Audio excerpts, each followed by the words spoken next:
Hello. Here's another Sir Reginald story for Christmas 2018.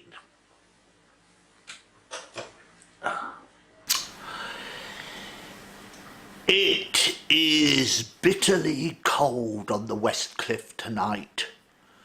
The gardens are deserted, the moon is obscured by thick, rolling clouds. The street lamps cast only frail pools of light on the paths. Where is Sir Reginald? Surely it's time for him to be out and about on his evening constitutional, raging against the communists at the council for the feebleness of the lighting. Or will tonight's fulmination be for the waste of taxpayers' money engendered by having street lighting at all? Click, whir, click, whir. Ah, here he is now, in his bath chair, propelled with vigour by his one-legged manservant, Phillips. Sir Reginald is wrapped warmly in his tartan blanket against the chill, whilst Phillips, his sleeves rolled up to display his tattooed arm, has a film of sweat across his brow. "Faster, man! Faster! Can you not see that I am in imminent danger of dying from hypothermia here?" A single flake of white flutters down through the streetlight's rays and softly kisses Sir Reginald's cheek. What? What in the blue blazes of everlasting damnation was that? Demands Sir Reginald. "It was a snowflake, I believe, sir," answers Phillips. And, as if to prove his belief, the first is followed by a second, and a third. "Snow? We want none of that here. This is Bournemouth, not Siberia."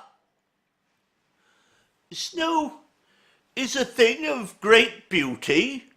"Beauty? Pshaw! Your idea of beauty is very much at odds with mine, sir. An idea of beauty that only could have come from the twisted hellhole of the 'tween-decks mess of that pirate ship that I rescued you from." The truth is that Phillips has never ventured further on the high seas than a Sunday cruise around Poole Harbour as a child, but he lets it pass. Under the lens, the snowflake is a thing of great wonder. While no two are exactly the same, they'll exhibit the astonishing uniformity of having 6 sides. Sir Reginald likes uniformity. He likes regularity and order in all things. 6 sides, you say? Oh, yes, sir.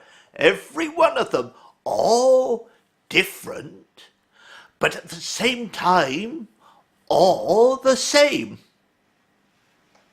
Sir Reginald is about to extol the virtues of regularity and order when out of the whirling white comes a disturbing sight. It is the bath chair of his nemesis, Dame Amelia Vole, leading member of the Women's International Socialist and Suffrage Party. She is, in turn, propelled by her companion, Miss Pym, a tall, angular female of indeterminate years, but who is surprisingly athletic beneath her shapeless grey smock. "Get out of my way, you harridan!" rages Sir Reginald. But Dame Amelia fails to respond, and as they draw level, she says, "And a Merry Christmas to you." What? What did you say? "I wished you the season's greeting. I said, a Merry Christmas to you." You dare wish me a Merry Christmas? "I did. A Merry Christmas. There, I've done it again." Christmas? Balderdash! He would have liked to say Christmas humbug, but he has in the back of his mind that that has been used somewhere already. "I suppose you do not keep Christmas, then?" Thank you to keep your impertinent suppositions to yourself." "Not even a plate of good plum duff? I'll wager you don't keep any of the good old British traditions." Of course we keep all the traditions, all the British ones at any rate. Sir Reginald has only a perfunctory knowledge of what the traditions of Christmas are. He knows that they can be dangerously subversive. But this woman has just wagered him. Yeah, we do. Every one of them. We keep every one of them.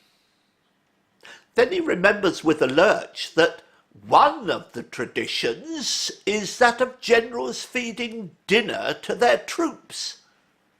He cringes at the terrifying prospect of having to wheel himself backwards and forwards through the unholy melee in the dining room whilst Phillips sits there gloating at him and devouring all the plum duff. He would be seen. There would be members of the club present, sniggering through their fingers. The thought is insufferable. Not precisely everyone. Then he remembers with growing horror the tradition of exchanging gifts, and he shudders even more.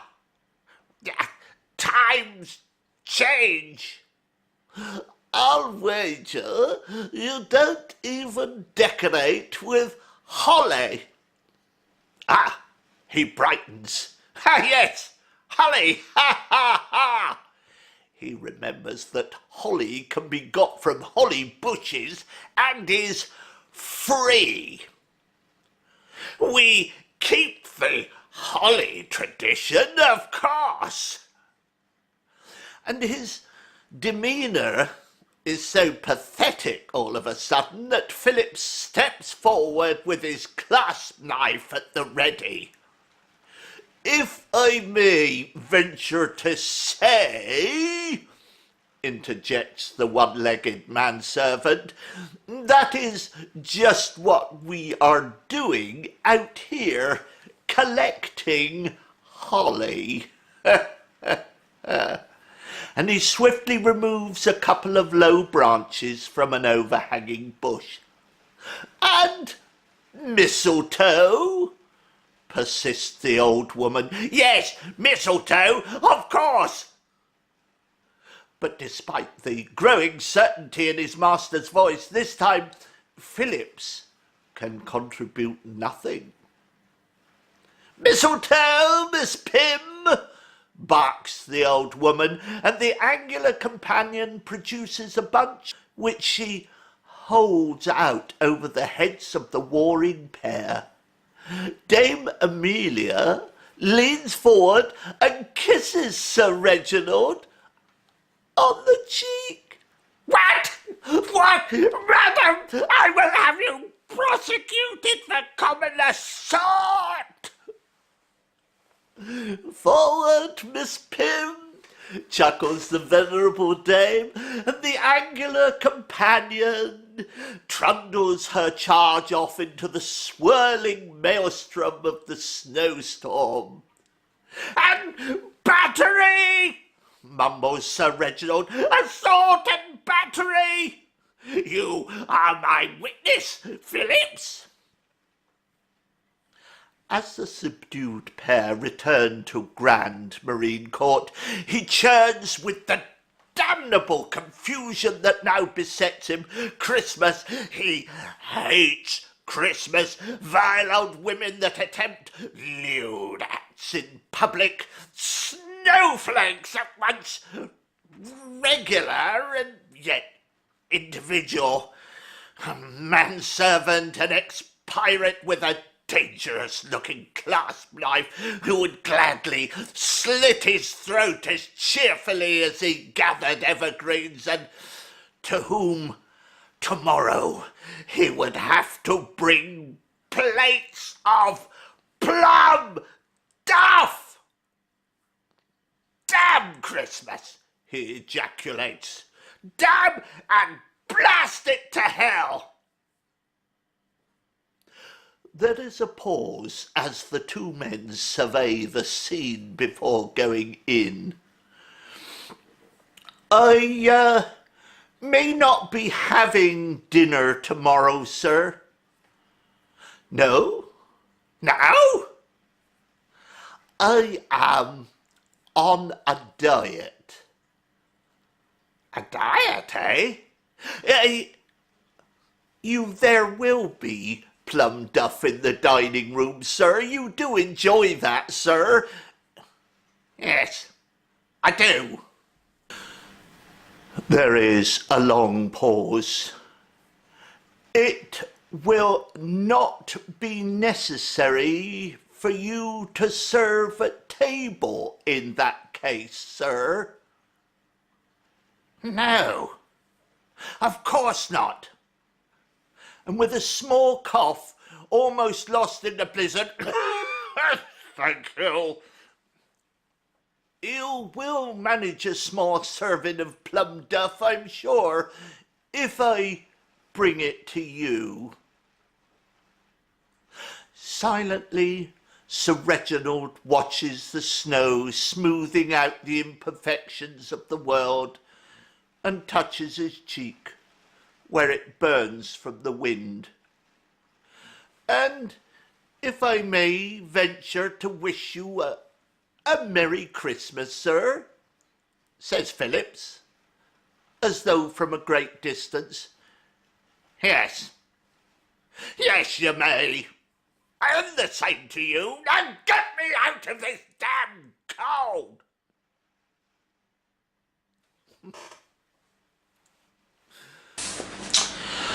Well, thanks for watching, and maybe see you again soon.